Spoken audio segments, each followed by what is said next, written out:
When I entered the gathering, I thought I'd take my rich fiancé by surprise. Rather, his hands were all over him when I found him in the corner, another woman. What followed altered everything about me future, my finances, and my life. This is my tale. Hello, lovely beings. Before we begin this crazy tale, hit that bell and click the subscribe button, because something is about to be heard. You will be shocked by it. Believe me, you don't wish to miss the conclusion of this. Let me now give you the truth about what actually occurred that evening. You are familiar with the sensation when you believe you're in a fantasy world, yet as it happens, you're truly in a nightmare? For 3 months, it was my life. Long time ago.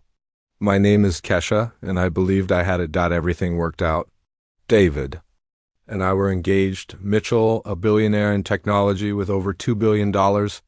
Yes, you heard correctly. Billion with a B at a charity. We first met Gala 2 years beforehand.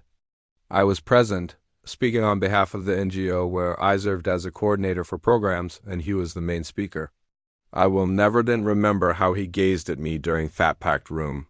Attraction wasn't the only factor. It was as though he recognized something. I had something that no one else did, never observed. He approached me directly, following his remarks, and stated, "You have the most exquisite grin I've ever seen. Nevertheless, I can see by your eyes that you're considering anything far more profound than this gathering." He was correct. I was considering how these wealthy individuals were all tossing cash on hand for a single evening when the communities I dealt with faced hardships each and every day.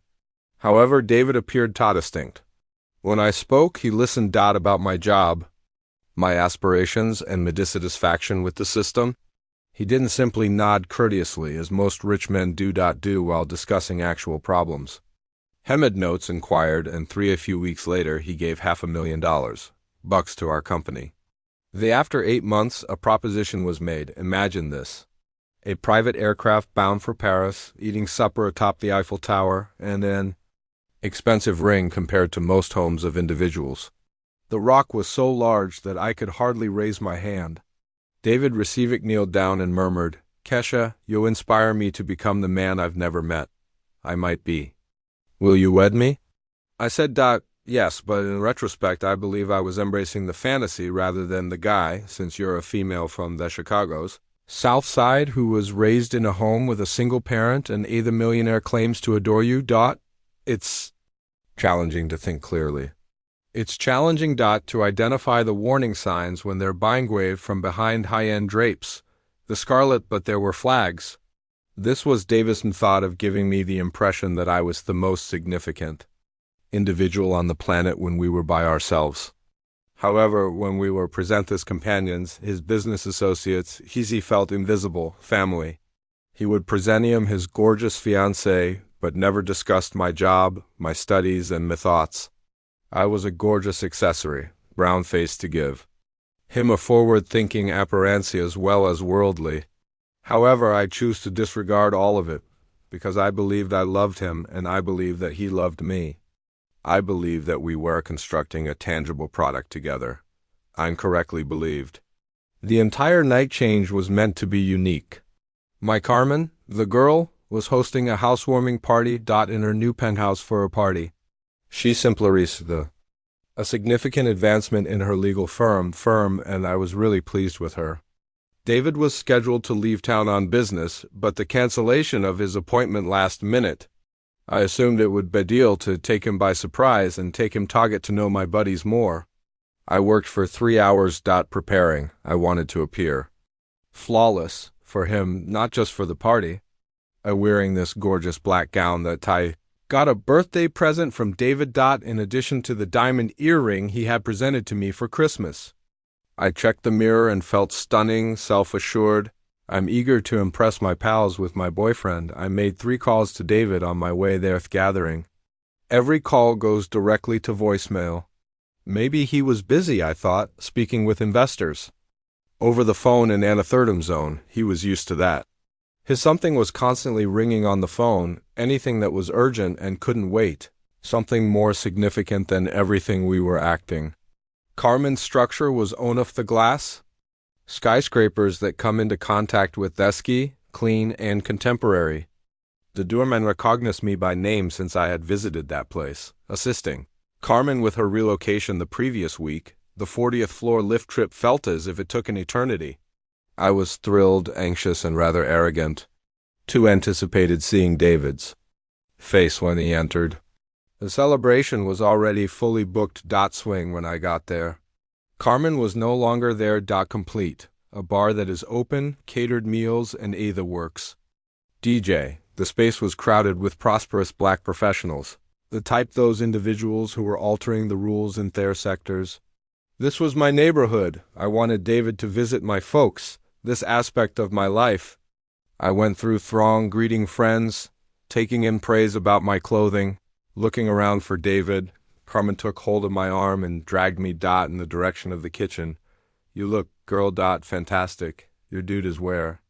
I'm eager to be with him. I know he's here someplace. Replied, continuing to scan the area.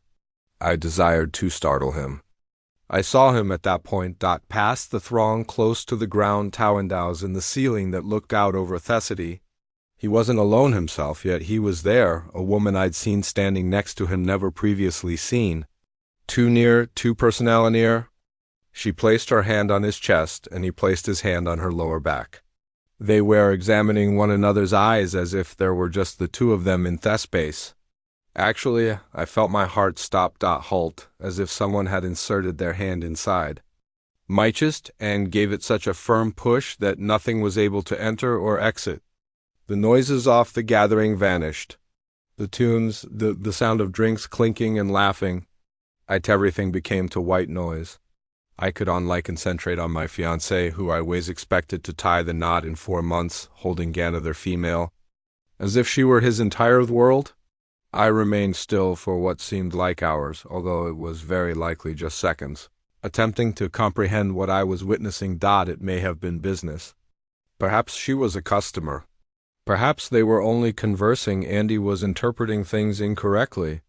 However, then he said something that made her chuckle, and slipped a lock of hair behind her head. Ear. That's when I realized that kind, intimate motion he once made with them, which I believed to be unique, we thought.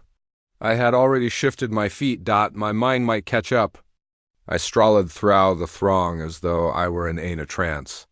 I fixed them with my gaze. As I received, I could see her better up close. She was blonde and white, most likely in her early 30s. Lovely in that easy way manner in which costly skin care and you can be bought by personal trainers. She was donning a crimson gown that most likely cost more than I earned at my previous job in a month. Work. They hadn't seen me yet. They were absorbed in their own world, speaking to one another and giggling over private jokes. I was now near enough to hear snippets of their dialogue. Unable to continue doing this, she said. However, Shaw was grinning as she spoke. I am aware, David answered in a quiet voice that I acknowledged. But I'm unable to avoid Jessica. Jessica, you are aware of it. I was slapped with the term. This wasn't a woman at random. This individual was someone who, to him, it mattered. A person he had been contemplating. A person he had been lacking. Someone he'd never heard of told me about it. Not every 2 years. I cleared my throat. David, both of them turned to face me as if they had been apprehended. Theft, David's expression, changed about 5 distinct feelings in Tuskens. Surprise, terror, remorse, computation, and lastly, that phony smilest, while attempting to sell something. Kesha, sweetheart, how are you? Why are you here? I assumed you would remain tonight. What a brat this dude is. Hugh was attempting to give me the impression that I was inappropriate for attending my friend's celebration, as if I were the one with some to explain as to do. I was taken aback. You, I answered, maintaining a steady tone despite I was trembling all around. It appears that it was me who was taken by surprise. Jessica examined each other back and forth, as if she was seeing a game of tennis. David, who is this? He said, This is Kesha. Andy saw that he omitted the phrase, my fiancé. Hadn't mentioned the lady I should have get married. He just spoke my name as though he had run into a friend at supermarket. as his fiancé stated, glancing straight at Jessica. Theon, that he has been concealing from you, apparently. Her face became white. Not they're pale, which is a side effect of shock, alpha-phenithing, which results from guilt. Shaw is aware. She was aware of me and had been seeing him nonetheless. David, you mentioned that you were unmarried, she muttered, but loudly I can hear. It well enough, David began, then halted. For the first time ever since I'd met him, the man who consistently had a solution for every problem yet nothing to express. Those in our immediate vicinity were beginning to take note. Talk was halting, people were turning their heads. I sensed steady weight of dozens of people watching us. However, I didn't give a damn. I had had enough of being silent, weary of being kind, weary of creating everyone else at ease while you endured in quiet. How long? I replied, questioned, my voice growing louder with every syllable. How much time have you spent seeing her? Kesha. This should not be done. David reached for my arm and said, Here. Let's go somewhere private and talk, I said, withdrew my arm from his grasp. My number is finished with private. I'm done with you, deciding where and when we have a crucial discussions. Respond to my query. For what length of time? He glanced around at the assembled crowd, his mouth furious. David detested being gamid. He detested not being in command. However, he wasn't the one for once making the decisions. 6 months, he said at last. 6 months, 6 months. As I was organizing our wedding, choosing flowers, cake sampling, and daydreaming he had been constructing a connection with another individual. As I was standing up for him when my pals remarked he was too charming to be real. He was demonstrating them behind my back. 6 months, I said again. Additionally, you suggested you have been cheating on me since 8 months ago, on me. For the most of our time together? Itch answered, Not what you think. However, his voice was unconvinced. Really? Next, what is it? Since it appears that you've been tricking us both. Jessica moved ahead. I apologize, I had no idea. He informed me he was unmarried. He informed me that he would never taken anyone seriously. Never been sincere with anyone. I had a peak-ath ring I'm wearing. The ring that he had placed there while making a lifelong promise to me. Thirring that seemed heavy all of a sudden, eh? B. Did you tell her that? David was asked. We weren't being serious that I was unimportant. Kasha, you're being too theatrical, it's not easy. No, it's not difficult. You're dishonest and a liar. It's not difficult. That's simply pitiful. The group of people around us was expanding. Carmen was visible to me, pushing past others attempting to reach. I could see both strangers and friends, similar to removing their phones, capturing this instant that was going to go viral. However, I didn't give a damn about something like that. Are you in love with her? I inquired after glancing at Jessica. David turned back tone. You two are important to me. That isn't it, I inquired. Are you in love with her? Indeed, he whispered. Yes, I do. Those two terms shattered a part of me that I didn't know was still complete. However, they also liberated an imprisoned being. They liberated me from the deception I had been living. From the dream I'd had from the man who'd never let Gottrally thought of me as more than a nice narrative and a gorgeous face. I tugged the ring of engagement from my finger. It came off more easily than I had anticipated. I like if there's never been a true fit in the first position. I held it out for everyone to see. Might observe it. This representation of love that had never existed. This is yours to keep. I pressed it into David's hand and spoke, and although you can retain her, you don't retain me.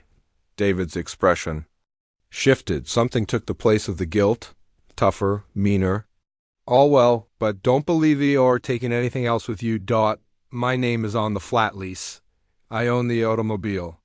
Those designers I bought the clothing in your wardrobe. I obtained that job you love so much for you. You're nothing without me. The ensuing hush was deafening. The music had already ceased, and everyone was looking at us, anticipating what I would suffice. David was attempting to make me feel helpless and insignificant. He was wielding his wealth like a weapon, attempting to remind me of my origins nothing and they returned to nothing. However, something had changed within me. As I stood there with my pals, my people, my community. I recalibrated David Mitchell, who I was recalled the girl who had done 2 jobs in order to pay for education, a lady who created initiatives that brought about change lives. The one who had never required Danien's approval to be intelligent. I answered, "You're right," in a clear and powerful. "You did purchase items for me, you did attempt to get me that job. Relying on you. Yet the truth is that you didn't purchase my training, my abilities, my connections, my honesty, and my strength. I used to own such things, they will be mine for a long time. I met you. I turned to Jessica when you left. I wish you success with him. You will require I walked through it. Then I left. I kept my head high in that crowd. Miss Holder's back. My honor. TARNISAD left that lift, and I didn't turn around. The weeks that came next were challenging." David attempted to fulfill his pledges. He had the vehicle repossessed. His attorneys sent letters including threats regarding the flat. He even made an attempt to have me dismissed from my work. However, what he didn't anticipate was that I had established genuine connections with actual individuals who valued me more than he was granted by him. Carmen allowed me to remain in her guest room. My colleagues came together when David attempted to obstruct my work. I was reminded daily by my pals that I had the strength to reconstruct my life. And gradually I began to think them. After 3 months, I left a better place than I had ever been, whatever position David had secured for me, and established my own consulting business, assisting nonprofits create long-lasting initiatives and collaborating with businesses all across the nation, bringing about tangible change and earning actual money that cannot be taken away from me.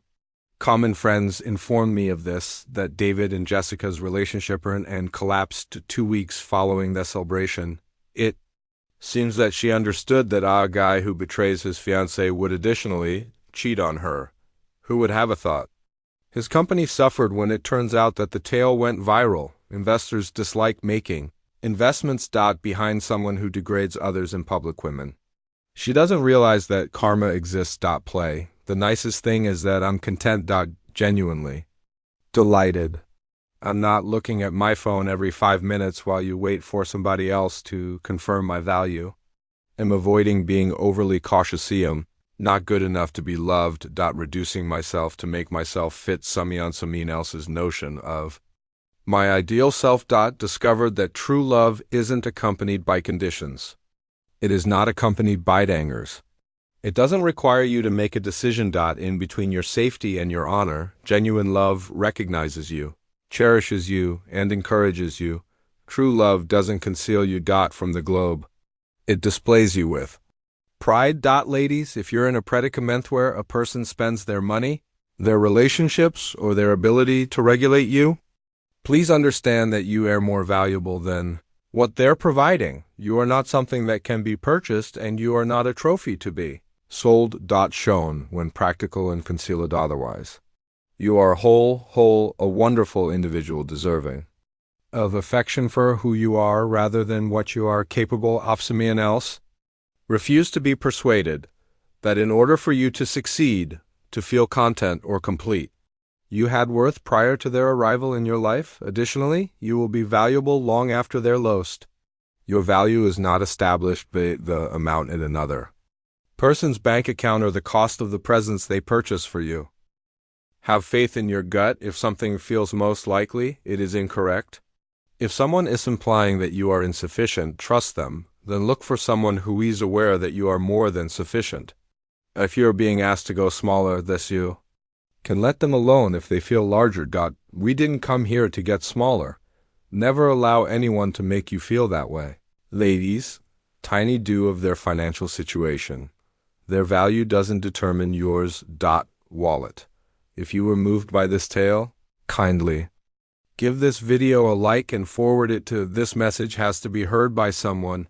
How would you respond to my circumstance? Share your ideas and their marks below. And don't forget to subscribe. For more authentic tales of romance, wealth, and discovering your strength. Until the next time, Queens, keep your heads up.